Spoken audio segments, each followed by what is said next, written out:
আমার মা আমার সংসারটা টিকতে দেয় নাই। ওই যে কয় না, বেশি চালাক মা থাকলে নারী মেয়ে সংসার টিকে না। আমি আমার মারে ফোন দিয়ে কইতাম, মা তুমি কথা আমাকে মানে খুব যন্ত্রণা করে, খুব যন্ত্রণা করে। আমার মা মানে কইতো আয়া পড়, বলকে থাকো না, ভাবি ওকে আয়া পড়। এখন আমি আয়া পড়ছি, এখন আমার নাকি যা মন চাই তাই ব্যবহার শুরু করছে। স্বামীর বাড়ির ভাতটাও ভালো ছিল, বাপের বাড়ির ভাত একটু আর রাখতে না।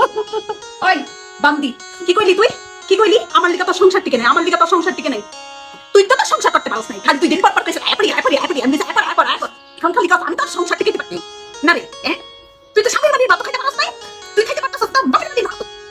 তুই একটা লাগানো দেস না রান্না বাড়ির মধ্যে পোলা পান্দিটা লইছস, ফাজিল করে ফাজিল পোলা পান্দিটা লইছস। সারাদিন সারাক্ষণ জ্বালান না শুরু কর বান্দি বান্দি জ্বালান না শুরু করছিস। আবার ফেসবুকে আমার নাম লিখো বান্দি।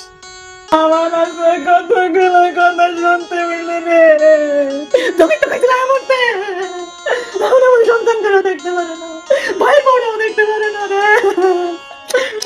আমার বাচ্চা গুলো রে, দুধও খাওয়াইতে পারি না।